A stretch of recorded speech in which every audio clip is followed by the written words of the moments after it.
What is going on, you guys? It's Brandon again, coming back with another great review. Today I got the Garmin Forerunner 645 plus music. I don't know if I told you guys or not, but I'm training for a half marathon right now. I've never ran that far, never done a half marathon or any kind of crazy distance like that. So I'm doing that, and I've done a bunch of research and everything, and there's stuff with like heart rate and zone 2 heart rate, and you want to run your long runs with that. And I didn't have anything to, basically check my heart rate. I have this freaking, $10 cheap watch that I've had for years. So it's time to upgrade and do this Garmin Forerunner. It basically does everything. It has running dynamics, training stats. You can pay with the watch. Has music on it. Like I said, heart rate. Has the Connect and everything. It can stay alive for up to 7 days, like if you don't use it. With using GPS and music at the same time, it'll stay alive for 5 hours, which is more than enough for a half marathon. You can store up to 500 songs on there, and you can even swim. It has like a swimming mode. You can bike with it. You can hike, you can do everything with this thing, short of like a triathlon. All right, so we got the manual in here, and this is it. Like, it's not really a crazy. All right, so this is it. Looks pretty sweet. Has a little heart rate thing on the back. The one complaint I did see was the charger, but I mean, I don't really see anything bad about it. I probably just buy two, that way I have one in my to-go bag all the time and then one at home. But the charger is kind of weird. It's like this clip-on thing. Plugs in right here. I mean, I don't mind it. I think it's kind of cool. It seems fine. Like, yeah, it doesn't have like traditional charge or anything, but I think that's how they keep it waterproof. All right, yeah, I mean, so the band itself is very comfortable. And the one thing that it said that this is not a touchscreen watch, which at first I was kind of like, I want a touchscreen, but then I was like, well, if I'm running, like 5, 6, 7, 8, 9, 10, 12, 13 miles, my hand's gonna be super sweaty, and I'm not gonna want a touchscreen, I feel, because that's just too much. So I feel like the button layout is actually good for someone who's gonna be actively sweating and, doing all that. So probably a good thing.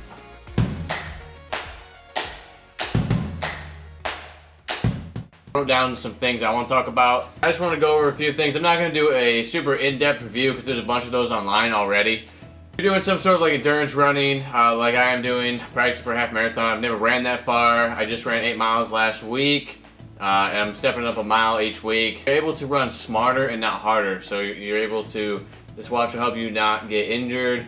It can help anyway, so you're not going so hard, so you're not just running full bore and gassing out. I also got it for music. This is the Garmin Forerunner 645 plus music. So the reason I got this is because when I'm running that half marathon, I'm running long distance, I don't want to carry my phone with me because it's bulky and it's in the way, and I like to carry these little water pouches and everything. So to be able to have the music on board and not have to carry my phone is also another huge plus. So that's another reason why I got the upgrade with the music. Once I got the Garmin, the features that I personally find useful, I'm just going to run through. It's going to be the heart rate zone, like I said, for zone training. It does track your steps. It shows your VO2 max and your overall fitness level, which is something you don't need to know that, but it's just cool to know. And it's awesome to see yourself progressing, as you're running and increasing. You're doing like interval training, or you're doing sprints or whatever, because you don't want to just do long runs. But that's a whole different video. I'm not going to get into all that right now. It shows the cadence, which is good. So something that I'm learning that I've never known before is my cadence. Trying to figure out my pace and to get my cadence, because then you can download songs on here. So say my cadence is 150 or my cadence is 160. You can go to Spotify and you can just download songs. They have playlists on Spotify. So like 160 beats per minute songs, and you can just download on there, and then basically that's your cadence. So if you can just keep up with that, then you basically have found your cadence. So I'm gonna a little bit more running to find my exact cadence, but that's that. It does have the lap pace as well, which I really do like. So in the watch itself, you can go ahead and set your lap distance to anything. You can set it to a quarter mile, half mile. I have mine set to a mile.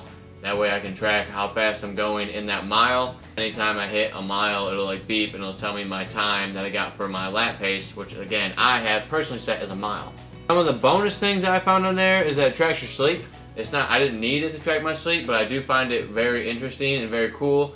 In the app, it does show your how long you sleep light, heavy sleeping, shows you your REM sleep, It basically just goes through and shows you everything, kind of breaks it down for you. It's pretty cool. And for the most part, it's pretty dang accurate because I do count in my head how many hours of sleep I'm going to get. That way I know, you know, so I can plan ahead because I do like to try to get close to 8 hours of sleep.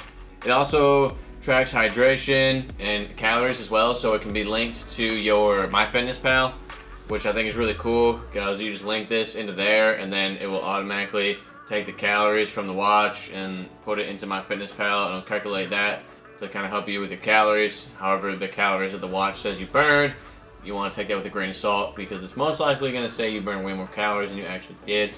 But it's just cool that you can link them together. So it's just all in all, it just kind of like encompasses you and makes you want to be healthier overall, and it's really cool. Like I said, it holds music, so you don't need a phone up to 500 tracks. It can also hold podcasts, which is really cool. It has this cool thing with challenges and levels. So you start out at level 1, and then you can unlock challenges. So you do, you know, you run like your first mile and first like 5K and everything, and then you get challenges, you know, for like beating your fastest 5K time or running your first 10K. I don't want to get too crazy in depth, but basically there's challenges and levels, and like I think I'm like a level 2, working on level 3 right now. So it's just cool, and you can compete with other people as well. You don't have to, but if you want, you can like join challenges for people who are around your fitness level based on what your watch says your fitness level is. So that's pretty cool as well. So you can kind of challenge yourself and verse others as well virtually, which is pretty awesome. And if you have friends that have the watch, then you can verse them as well. I don't have any friends that have the watch. Let's talk about what I dislike about the watch. As of yesterday, I probably would have said nothing, but the one thing I do dislike about the watch that I'm gonna try to work on more is you can use it to work out, and when you're using it, you have to press the start button for your set, and it'll basically tell you how many reps you did. And then when you get done, you have to press the stop button. It'll start your rest time, which in theory is awesome. But when I'm working out, I work out pretty hard, and I just get full-blown like gym brain, and then I forget. So like today we went to the gym and we were working out, and then like I wasn't pressing the rest button, so then I was resting, and I would look back, and then I would have a set going with, you know, like 15 reps for like 2 minutes. So, and then I would like, then I ended up just basically getting my rep time and my rest time confused, so then I was pressing them the wrong time, then it wasn't even counting. So it could just be me, but basically it just doesn't work too well with me right now. I'm gonna keep trying it a little bit longer to see if I can make it work for me, but for right now, I'm gonna have to say that the whole workout thing is kind of a bust. Did not get the watch to work out. I got the watch to run and help me get more cardiovascular endurance. So that's why I got the watch. So I mean, the only con I have is that I don't really like it in the gym, which is fine because I didn't get it for the gym. Some of the things I do want to talk about that I do like is it has great battery life. I charge it once a day, so whenever I shower, and then I'll take it off before I go shower. I'll just clip it in, you know, for 15 minutes or whatever, come back, and it stays charged. So like right now it's at 100%, and it just stays charged from plugging it in one time a day when I jump in the shower.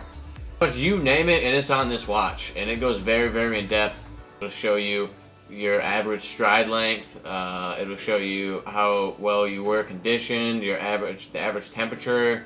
So I'm in the app right now, and basically it will show you your pace, show you your average pace, show you your best pace. It'll show you your speed, your best speed, your average moving speed. It'll tell you your times, your moving times. It'll tell you your heart rate. It'll tell you your average heart rate, your max heart rate. It'll tell you your anaerobic and aerobic effects.